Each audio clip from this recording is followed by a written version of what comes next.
Little Big Planet is a puzzle platform game that was released for the PlayStation 3 in 2008. In this game, you customize your own character and the environment around you. Play, create, share is the tagline for the series. Little Big Planet has released 3 main titles and a number of spin-off titles as well. But today, I'm here to talk about an early game in the series that is no longer available to play. Little Big Planet Generator is a flash game that was made to help promote the PlayStation 3 release of Little Big Planet. It was available to play in September of 2008 on mysackboy.com. In this demo-like game, you can create 5 different Sackboy characters. This was a great preview to get people excited for Little Big Planet. Fans really enjoyed Little Big Planet Generator for 3 years, and then in 2011, the game was shut down. The link on the website now redirects you to the PlayStation Store. This is very understandable, seeing as how it was created to promote the first game. Also, the year it got shut down is when Little Big Planet 2 was released. Even though we can't play the game anymore, I did find some gameplay footage online. In the comment section of this video, there are quite a few people saying that their Sackboy doesn't appear. This must have been when the website went down. I wonder if this game will ever be available to play again. Funky Cops is a French action comedy animated series that centers around 2 cops, Ace Anderson and Dick Kowalski. This show takes place in San Francisco, California during the late 70s. While on patrol, the 2 officers get caught up disco dancing and staying groovy, but they always seem to get the job done. Funky Cops first aired in France in May of 2002, and had a good run for 2 seasons, producing a total of 39 episodes. When the show aired in the US, it was on 4Kids TV. The show bombed in the US and brought in terrible ratings. It was quickly removed from the 4Kids lineup and placed on the 4Kids website. As with most shows that were made exclusively online, this 4Kids dub of Funky Cops fell into obscurity and became lost. Luckily, the original French-English dub is still available on some streaming services. Finally, on September 5th of 2016, a YouTube channel was created called Funky Cops English. The 4Kids dub version of the first 24 episodes were uploaded to this channel, giving fans of the series a sigh of relief. Well, that leaves the last 2 of Season 1 and a full 12 episode second season still not found. It is possible that 4Kids only dubbed the first season. Regardless, I'm glad we can watch a long portion of the show now. So if you want to check out Funky Cops, type this channel in on YouTube and enjoy. Chosen is an animated sitcom about a gay rapper named Philip Chosen Coolins, who has just got out of prison for something he didn't do. Philip brings together former friends and new ones to form a rap group. Throughout the show, he's trying to navigate his way into a new life. Chosen first aired on FXX in 2014. Episodes center around the crew going through the challenges of being a rap group and trying to make it. Ratings were not good from the beginning. Some people did enjoy the show, but this was not enough to keep it on air. It was announced in mid-2014 that Chosen would not be renewed for another season. 13 episodes were written for Season 1, but only 10 of them made it to air. The last 3 unaired episodes, titled Sell, Sell, Sell, Soul Punch, and Scurry Stories, have never been seen publicly. A DVD was released for the show, and the episodes still were not included. The first 10 episodes of Chosen are available to watch online or on streaming services. All that can be seen of the 3 lost episodes are brief descriptions for each one. Eagle Sam is an anime about a private investigator named Sam, who is based on the eagle mascot from the 1984 Summer Olympics. At the beginning of the show, Sam is changed into Eagle Sam and fights crime with his sidekick, Canary Karina. Sam's secret weapon is his hat, which has anything he needs to solve the case. And he uses the magical Olympic rings to get out of tough situations. Eagle Sam aired in Japan on the Tokyo Broadcast Network from 1983 to 1984. The show ran for 51 episodes, but sadly, it never made it to the US. Over time, the Eagle Sam anime has been mostly forgotten about, and the show has never been aired again. No DVDs or VHSs of Eagle Sam were ever made, and episode 23 is the only episode that we can watch today. Other than this one episode, the entire series is lost. Dreams in the Attic is a film that was created in 1999. It's about a girl named Jessica who is played by Emily Duff.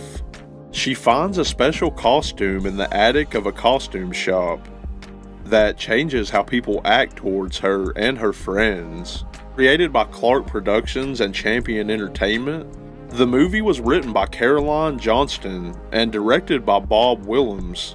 Created by Clark Productions and Champion Entertainment, Dreams in the Attic was pitched to Disney in the year 2000, showing this trailer. In a small town in the middle of nowhere lives an average girl. Jessica here, she doesn't have a date. You're just not my type. Why can't that be me? Guys care about looks. Not all guys. Kyle, I'm talking about real guys. With a not-so-average job. You never said I had to wear a costume. You look fantastic. And then one day, she discovers a place. Did you know there's an attic at the costume shop? That's Aunt Nellie's special place. There's this bright light. I mean, I'm telling you, it's weird. Did you ever ask your Aunt Nellie about the attic? No? Let's go check it out. A magical place that will change the lives of her and her friends forever. Jessica, where am I? At the contest. You're the keenest girl in the whole town. Clark Productions, in association with Champion Entertainment, bring you Shelley Duvall, Mary McDonough, Haley Duff, Vanessa Lee Chester, and introducing James Holzier and Kara Houston. You want to go take a walk? I want to show you something. I feel great. I feel like a new man. Nice hair, dude. You going someplace? Just dreaming, I guess. Just promise to take me with you. Okay. Dreams in the Attic. Aunt Nellie, played by Shelley Duvall, owns a costume shop. This movie doesn't look like anything special, but I could definitely see it on the Disney Channel in the early 2000s. After watching the trailer, I kind of get a Halloween Town vibe from it. Disney considered making Dreams in the Attic a Disney Channel movie, but ultimately declined the project. It is a possibility that Disney purchased the movie and just never released it. This obscure film has never been shown publicly, and it's unknown if it was pitched to any other networks. What can be seen of Dreams in the Attic today is the trailer, 4 photos, and the title card for the movie. I was searching for information about the film on Twitter and came across a tweet from Grant Only Passmore. He says that he played a punk boy in a small film with Shelley Duvall in the late 90s. The Twitter account answers asking if he is referring to Dreams in the Attic. Grant responds confirming that they are correct, adding that he only ever saw the film once at a screening in Houston, and that the cast received some cool promo posters. Wonder if any of those are still around.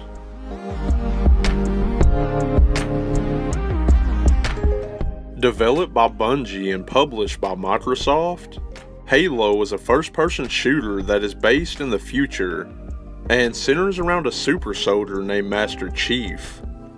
As he fights in the war between humans and aliens, Halo: Combat Evolved was released on November 15th in 2001 as a launch title on the Xbox.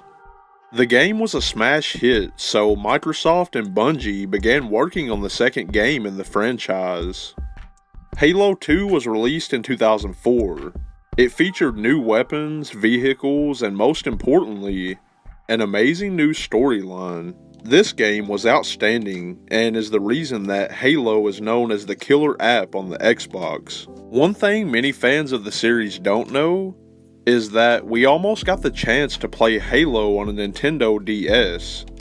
On January 4th of 2007, Matt Casamassina of IGN wrote a blog stating that he played Halo on a DS, saying it was, quote, completely up and running and fully playable. Later on that year, 2 Bungie developers were asked about Halo DS in an interview. They responded saying, "There has never been an officially funded or sanctioned development of any sort of DS Halo game." Developers Brian Gerard and Frank O'Connor went on to say that Matt from IGN was probably referring to a fan-made prototype that was pitched to Nintendo. After this interview, people began to accuse Matt Casamassina and IGN of lying about playing Halo on the DS. Matt responded to the backlash on October 2nd through a blog, saying Halo DS is indeed real, and that it was created by a real game development studio and a big publisher. Casamassina provided proof by showing screenshots of the game and some videos of him playing Halo DS. This game was never released, and it's still unknown who developed the prototype. I wonder if this DS prototype is still laying around somewhere at IGN headquarters.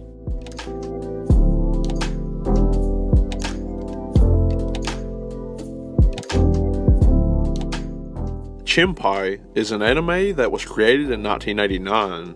It is based on a Japanese manga from 1985 that is about 2 little aliens that journey to Earth on a mission to find the girl who will marry the prince of planet Mal. They find a girl named Eri and decide she is the one. Throughout the show, they try different ways to get Eri to travel back to their planet. Meanwhile, she treats them as friends or pets. Chimpai ran in Japan from November 2nd of 1989 until April 18th of 1991. Producing 112 episodes. The show was very popular and a Chimpai movie was created in 1990. Chimpai was English dubbed and aired on Disney Channel Asia in 2012. After the show was removed from the channel a few years later, this English dub has never been seen again and is almost completely lost. All that we can see of the Disney Channel Asia dub today is the opening and ending of the show. Irish Twins is a short film that was written and directed by brothers Ryder and Shiloh Strong. The term Irish Twins refers to 2 siblings that were born within 12 months. This short film centers around 2 brothers on the night of their father's funeral. They fight over what to do with their father's ashes, and this begins the events of the 20-minute film. Shiloh and Ryder perform the lead roles in this movie, and Ryder explains in an interview that him and his brother Shiloh use stories that happened to their dad and mix them into the plot with some crime drama. Irish Twins premiered at the Tribeca Film Festival in 2008. It was then selected to be shown at 11 other film festivals and won many rewards. At the DC Shorts Film Festival, Ryder and Shiloh won the Best First Time Director Award and an Action Cut Special Jury Prize. After Irish Twins was shown at the Woods Hole Film Festival, the brothers won the Jury Award for Best Dramatic Short and the Audience Award. I found a review for the film on IMDb from someone who attended the Tribeca Film Festival. It's titled Brilliantly Executed Tale of Loss and Revenge. The reviewer states that Irish Twins was a standout short film and that if it wasn't for its short length, Irish Twins has the technical quality of a major motion picture. Going on to say that the script is smart and the Strong brothers proved that actors can not only direct, but they can write too. Despite the success of the movie, it was never released on DVD or online. All we can see of Irish Twins currently is a trailer that lasts 1 minute and 10 seconds. This trailer was posted on Vimeo by Ryder Strong himself. I am a huge fan of Ryder's work as Sean Hunter on Boy Meets World, so I would really like to watch this short film one day. So, Ryder Strong, if you ever watch this video, leave a comment and let us know if we can watch Irish Twins.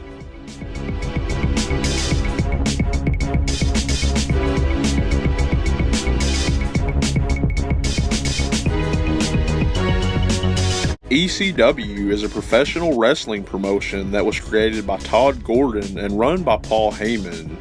Located in Philadelphia, Pennsylvania, the name started out as Eastern Championship Wrestling, but was later changed to Extreme Championship Wrestling in order to fit the style of the show. Stars were born here like Sandman, the Dudley Boys, Sabu, RVD, and Tommy Dreamer, just to mention a few. ECW began broadcasting on local television network Sports Channel Philadelphia on Tuesdays in 1994. In 1997, the Sports Channel was taken off the air and ECW was moved around to a few different local networks. A cool thing about the early years of the show is that the promotion used any music they wanted, and violent matches were off the charts. This is because the show was on local channels and weren't planned ahead, so copyrighted music and bloody matches would fly under the radar. During the mid to late 90s, ECW began working with the WWF. Amazing matches took place at ECW and the show gained popularity, becoming the number 3 wrestling company in the United States behind WCW and WWE. ECW ran until 2000 and was shut down in 2001. Paul Heyman explained in an interview that ECW's last year was their most successful. However, the company couldn't go on any longer and went bankrupt. World Wrestling Entertainment purchased ECW in 2003 and would later make their own version of the show. Episodes 400 and 401 aired just before the show was taken off the air, but have never been available to watch since, not even on the WWE Network. Another full show was taped and ready but never made it to air. This unknown final episode is probably stored in WWE's archives but has never been released.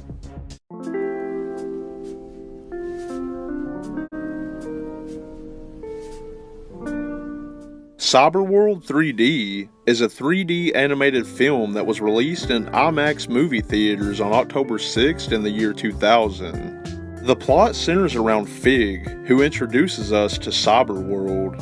She is the main character and host of the movie. Cyberworld is presented as a museum of infinite possibilities.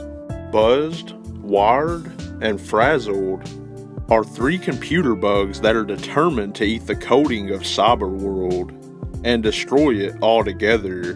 While going after the bugs, Fig shows the audience an assortment of animated clips.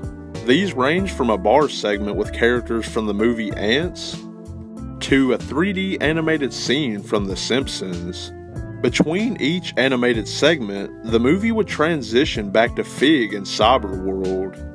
The 3 cyberbugs create a black hole that sucks them in, presumably killing them. Fig almost suffers the same fate, but gets saved by the Knight in Cyber Armor technician Hank when he reboots the Vortex. Once we reach the end of the film, Fig tells us that none of the events happened because the computer bugs. After this, she exchanges her battle armor for a pink bunny suit. Cyberworld 3D was a huge success at the box office, bringing in nearly $17 million, which is amazing for a short film like this. During Cyberworld 3D, 8 shorts are shown. Throughout the year, 6 out of 8 shorts have been posted online and are available to watch in full. The short titled Flipbook and Waterfall City has been partially found. However, the short titled Tonight's Performance is completely lost along with some of the transition segments featuring Fig. After the initial run of Cyberworld 3D in IMAX theaters, it was never released on DVD or in digital form. Because of this, the film has become very obscure, having only been screened a handful of times since its premiere. The last known screening of this obscure film was in 2017 at the BFI IMAX in the United Kingdom. Seeing as how the original film is still owned by someone, and possibly a few IMAX theaters, I do believe that it will be available for public viewing sometime in the near future. That is 10 outrageous pieces of lost media. I hope everyone enjoyed this video. Subscribe to the channel for more videos on lost media just like this, and let me know in the comment section what I should cover next. Have a great day everyone, and until next time, stay up late productions.